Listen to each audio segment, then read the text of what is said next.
し波を揃えてゆこうお互いを信じ合う五人の仲間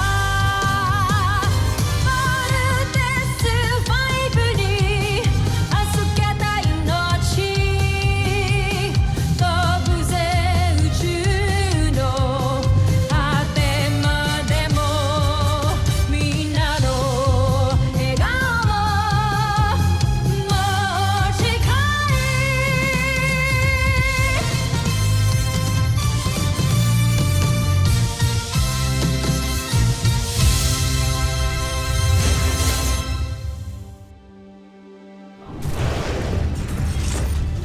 Nakaraan sa Voltes 5 Legacy.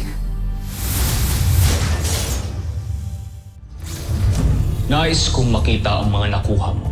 Mapag-aaralan ko na kung paano mapapabaksak ang kampo ninyo, Voltes 5. Napag-aralan na namin ng husto ang Voltes 5. Kaya naman ay, nakadesenyo na rin kami ng Beast Fighter na tatalo sa kanya.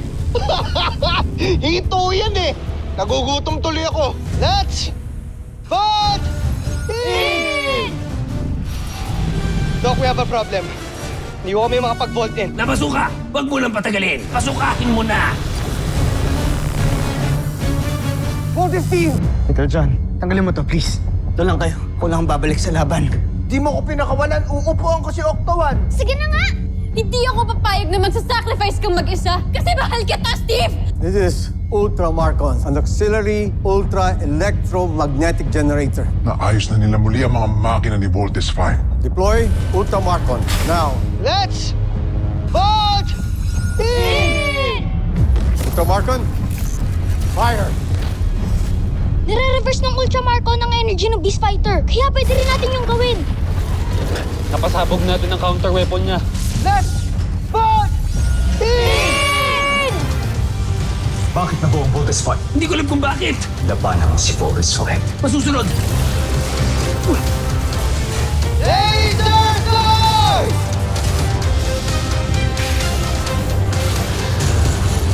Team, dinner on me. Ulam, inihaw na hito. Hindi mo ko pwedeng mahalin. Kalimutan mo yung nararamdaman mo sa akin for your own sake. Oo, mahal kita. Bilang kaibigan. So huwag kang feeling. Kasi hindi ako isang tangang mafafall sa isang mayabang na tulad mo. Alam, may tao! Kuya! Kuya, gising! Nakapasok na pala siya sa kampo ng Voltes 5. At siguradong magtatagumpay siya sa kanyang misyon. Ako si John Armstrong. Nandito ko sa medical bay ng Camp Big Falcon. Anong gagawin niyo sa akin? Gusto lang namin makasigurado dahil minsan pinasok na kami dito ng mga kalaban. Yung tawag natin Bosenians. Let's do the bioscan.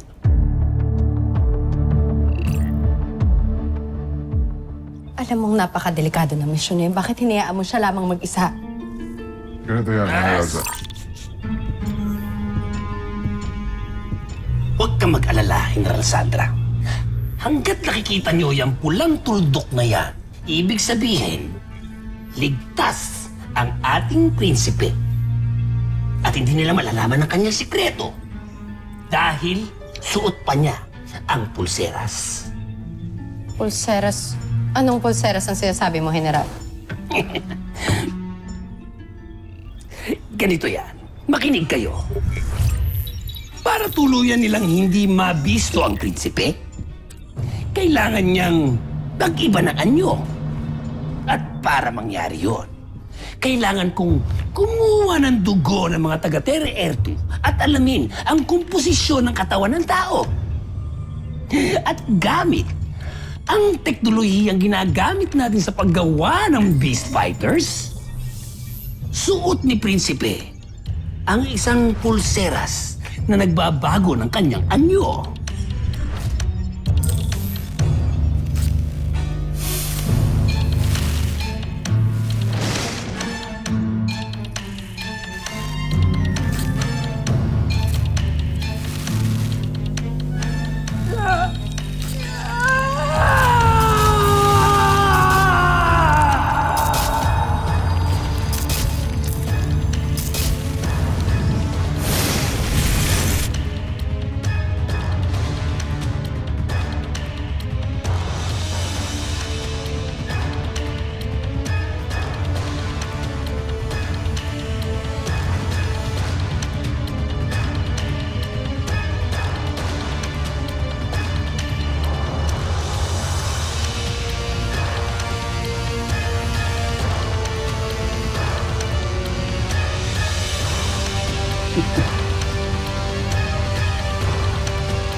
At sinong may gawa ng pulseras?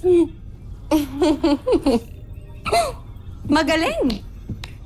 Napakahusay ng ginawa mo, General Zul. Huwag lang may mangyaring masama sa ating prinsipe. Dahil...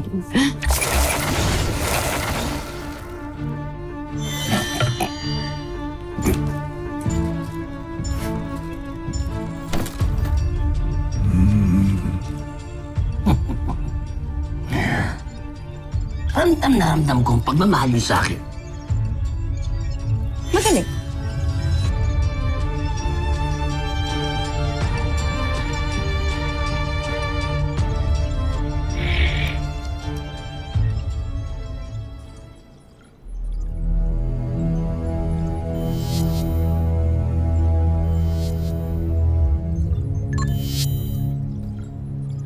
He's cleared.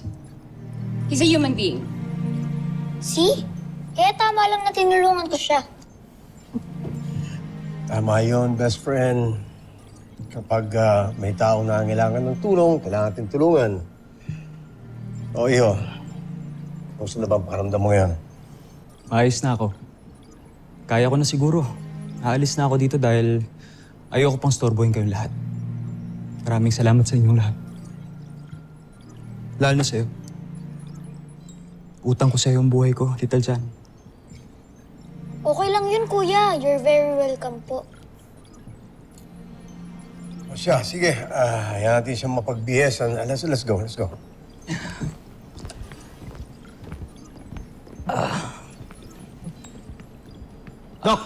Doc! Relax your head. Let me check.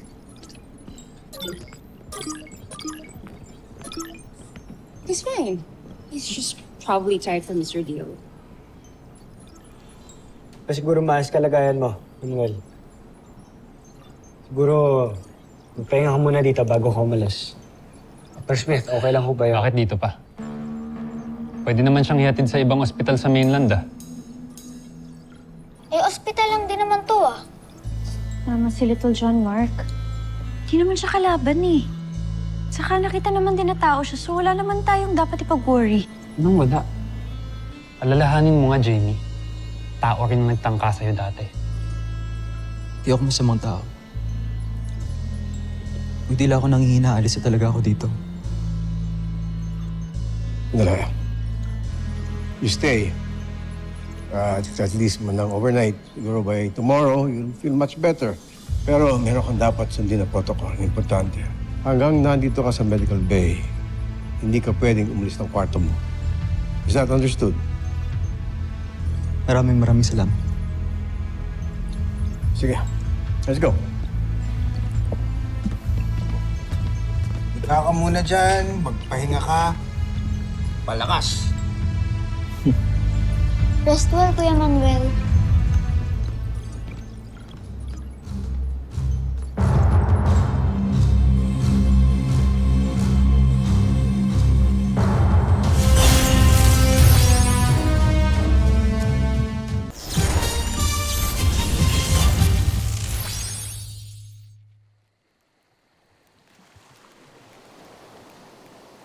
Buti pala pumayag yung security mo na iwan muna tayo.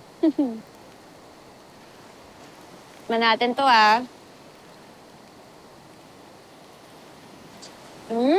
Kumusta? Sarap ng marshmallow. It's tender, it's juicy. Medium rare, natin mo sa rasa. Sarap! Buti nga ngayon, ready to eat na eh. You know, back where I come from, everything needs to be prepared pa. Kasi kapag lumaki ka na mag-isa, kailangan mong matutunan lahat. Hanggang sa pag-prepare nung... Di bala na. Hindi mo rin naman maiintindihan sinasabi ko. Bakit naman? Look, pinanganak ka na nasa iyo na lahat ng kailangan mo. And I also know that you're an oldie child. You might think na it's the same, but it's really not. Alam mo, kaya parehas lang naman din tayo mag-isa lumaki. Yeah, oo. I may have had everything I needed growing up, pero sa magulang, lagi naman din silang wala eh. Lalo na si Daddy. So, in a way, parehas lang din tayo mag-isa lumaki. Kawawa ka naman pala, no? Kasama mo lang sa bahay mo, yaya mo. Yung iba mo pang maids.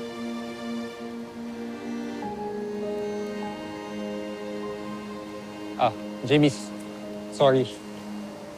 Di lang kasi ako sanay makipag-usap. Wala kasi akong social skills.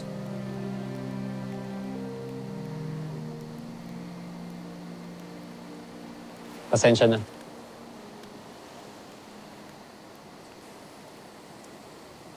Jamie, believe me, I want this night to be meaningful. Very obviously, sira ako na. I'm sorry. Pasensya na.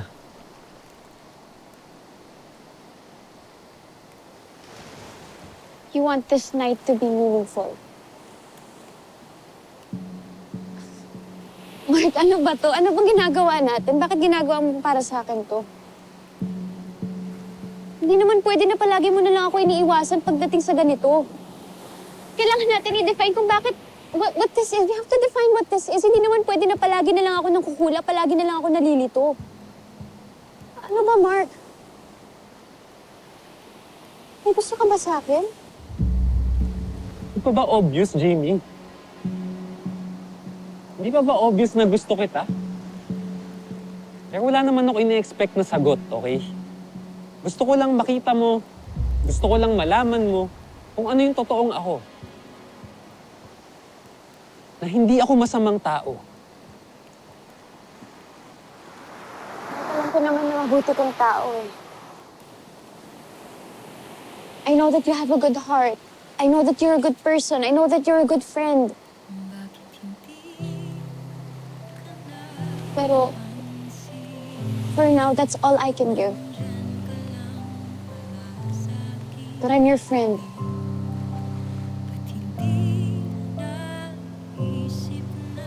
I understand. But perhaps, maybe, okay, just maybe, you'll fall for me eventually. And until that day, mag-aantay ako, Jamie. Ikaw sana ang nauna, sana'y sa'yo at di kanya. Ang puso ko paano magkakawala?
Kay Manuel? Ano ginagawa mo dito? Ano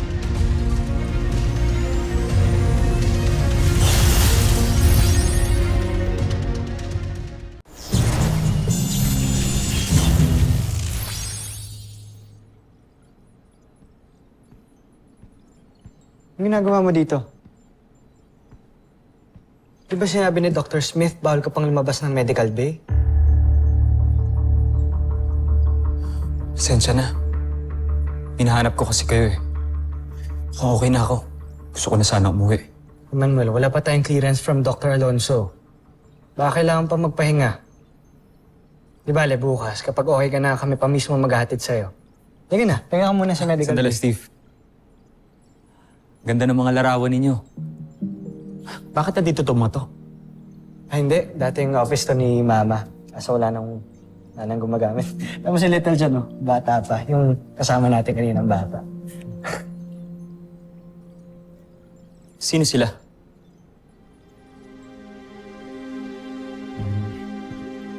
Mga magulang namin. Ito yung mama ko, Dr. Marian Armstrong. Papa namin, Dr. Ned Armstrong.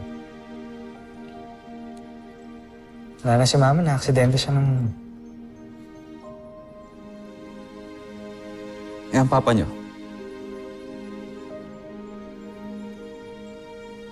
We don't know.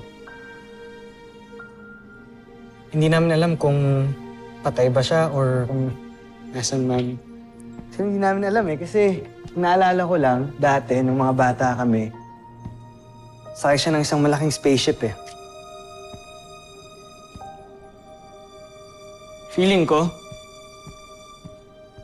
umalis siya para pag-aralan yung kalawakan, ibang mga planets. Ibang planeta? Yeah. Mars, Jupiter. Di ko alam. Eh, doon lang naman pupunta yung mga malalaking spaceships, di ba? Pero hindi namin talaga alam kasi hindi na siya bumalik. No goodbyes, no closure.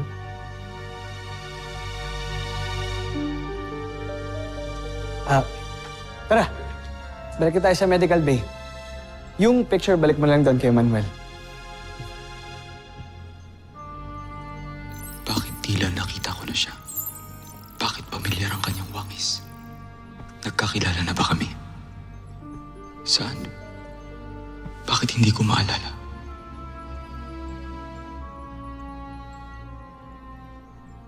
Kay Manuel. Let's go.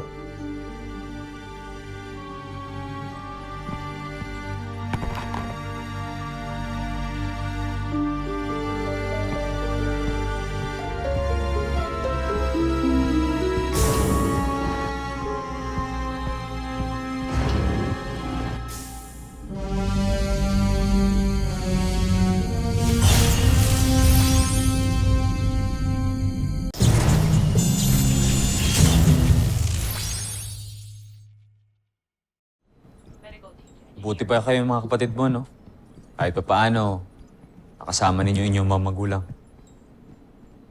Di kagaya ko. Ulila ka rin, no? Kagaya ng isa kong kaibigan dito. Lumaki ako sa akin, Chewie. Siya lang ang tanging nagmamalasakit sa akin. Iniwan ako ng aking ama. Buti na lamang at patay na siya. Kaya ng aking ina. Galit ka ba sa tatay mo? Walang rason para hindi magalit sa kanya. Ngunit pasensya na. Ayoko na muna magkwento sa'yo. Okay lang yun. May... kanya-kanya naman tayong storya ng buhay kaya naiintindihan kita. Halika na. Steve, sandali. Ano to? Isa yan sa mga gym namin. Gusto mo silipin? Papawis tayo, kahit saglit lang. Ay, ibig mo sabihin? Pawis, pwede tayong makipag-sparring. Marunong ka ba makipaglaban? Marunong naman. Kahit pa paano. Buwan natin yan. Tara. Excuse me, man. Sir! Sir! Sparring tayo. Sama tong bisita natin. Siyan nyo lang, ha? Yes, sir. Medyo di sanay, eh.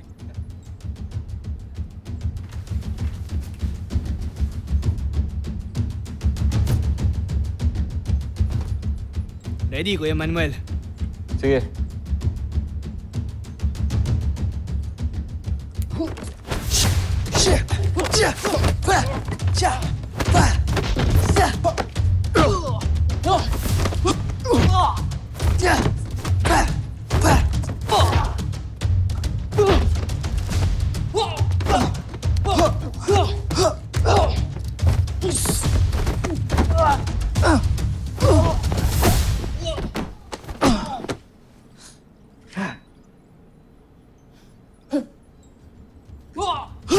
Wow! Kuya Manuel! Tama na! Awat! Awat! Chill.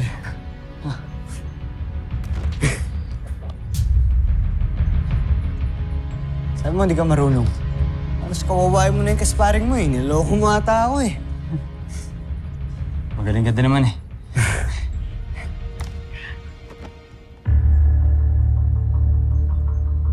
Ayos. Asa? Men! Sir. Thank you. Oh.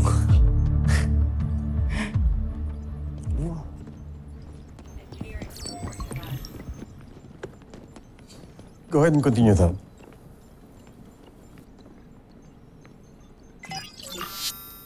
Sergeant Major, you have something to report. Dr. Smith, nakita ito ng tao ko a while ago. SO, ipakita mo yung video.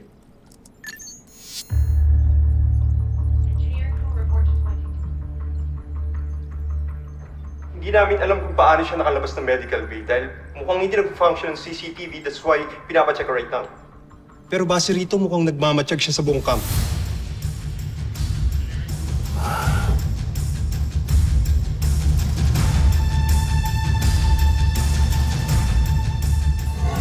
Susunod sa Voltas 5 Legacy. Bakit kasama niyo si Manuel? Pagdayan niyan, ayokong iikot-ikot yan sa camp. You're starting tomorrow morning. Kailangan ka nang umalis. Ikinagagala kitang makausap. Mahal ko. Mahal kong prinsipe. Kamusta ang iyong plano? Tagumpay ang aking plano, Sandra. Subalit, nagulat ako. Mababait pala sila. Huwag niyo sabihin, nagbabago ng tingin niyo sa kanila. Buti nandito kayo. Sakto, may good news ako. Umami na ako kay Jamie. Still looking for clues kung tao ba talaga o hindi yung bisita natin, Dr. Smith. I don't know. There is something about him that is not right. Honestly, ako rin po, Dr. Smith. Voltas 5.